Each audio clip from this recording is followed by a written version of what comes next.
has pioneered multiple industries in India and remains a market leader in most of them. It was Tatas who introduced a number of firsts. I would prefer to live with the knowledge I have of upholding the values that we have and that we've tried to uphold through these years, rather than say we have. आज जो नाम रतन टाटा पूरे देश विदेश में इज्जत और सम्मान के साथ लिया जाता है, वो सिर्फ एक बिजनेसमैन का नहीं बल्कि एक विजनरी लीडर का नाम है।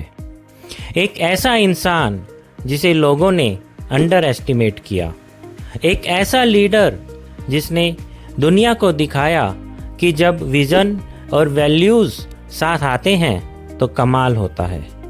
उन्होंने सिर्फ कंपनियां ही नहीं बनाई, उन्होंने एक लीगेसी बनाई भारतीय उत्कृष्टता की। लेकिन क्या आप जानते हैं, जब रतन टाटा ने टाटा ग्रुप की कमान संभाली थी तो लोगों ने उस पर भरोसा ही नहीं किया था।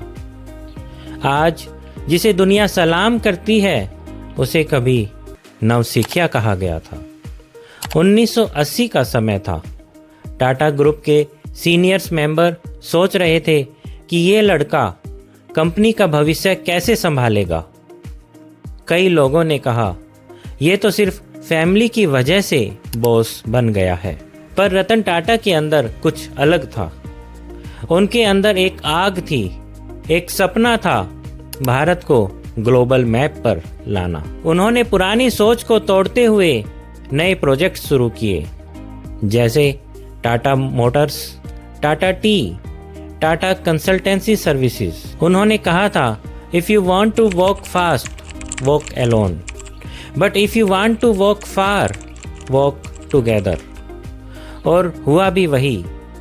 उन्होंने अपनी कंपनी के साथ मिलकर एक नए भारत का ब्लूप्रिंट तैयार किया।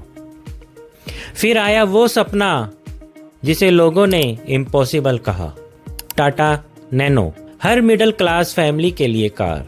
रतन टाटा ने कहा था, why can't a common Indian family afford A car. Media ने मजाक उड़ाया, कॉम्पिटिटर्स ने कहा 1 लाख में कार, जोक है। पर वो नहीं रुके। हर रुकावट के बाद उन्होंने बस एक ही बात सोची, मैं अपने देश के लिए कुछ बदल कर दिखाना चाहता हूँ। और जब टाटा नैनो लॉन्च हुई तो फैक्ट्री के बाहर लोगों की बड़ी लाइनें लगी। लोगों के चेहरे पर एक सपना था, अपनी कार का सपना। वो सिर्फ एक प्रोडक्ट ही नहीं था, वो भारत के मिडिल क्लास के लिए गर्व का पल था। फिर आया वो समय, जैगुआर एंड लैंड रोवर की डील।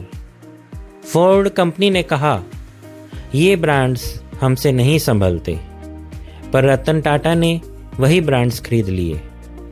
कुछ सालों बाद Jaguar and land rover Tata group के लिए गोल्ड माइन बन गए। आज JLR टाटा की सबसे प्रॉफिटेबल यूनिट्स में से एक है। उन्होंने दुनिया को सिखाया कि when you believe in your people and your purpose, impossibilities start to bow down. उनकी लीडरशिप पावर से नहीं, दिल से चलती थी। उन्होंने हर एम्प्लॉइज को फैमिली की तरह ट्रीट किया। और जब 26/11, कोविड या किसी क्राइसिस का वक्त आया तो उन्होंने मदद की, वो भी बिना पब्लिसिटी के, क्योंकि उनके लिए ह्यूमैनिटी ही सबसे बड़ा बिजनेस था। रतन टाटा के शब्द हमें एक सीधा लेकिन शक्तिशाली संदेश देते हैं कि I don't believe in making the right decision, I take decisions and then make them right. उन्होंने दिखाया कि लीडरशिप ताकत नहीं, जिम्मेदारी होती है, और सफलता पैसे नहीं, प्रभाव होती है। तो अगर आज कोई आप पर शक करता है, आपकी विजन का मजाक उड़ाता है, तो एक बात याद रखना, लोग तब तक हंसेंगे जब तक आप सफल नहीं हो जाते। विजन और हिम्मत से दुनिया का नजरिया बदला जा सकता है। रतन टाटा ने बदला था, अब आपकी बारी है। और अंत में 4 लाइनों के साथ मैं विदा लेता हूं कि निर्णय साहस से लो, सपने ईमानदारी से बनाओ। कि निर्णय साहस से लो, सपने ईमानदारी से बनाओ और इंसानियत के साथ नेतृत्व करो, ठीक वैसे ही जैसे Ratan Tata. Thank you very much.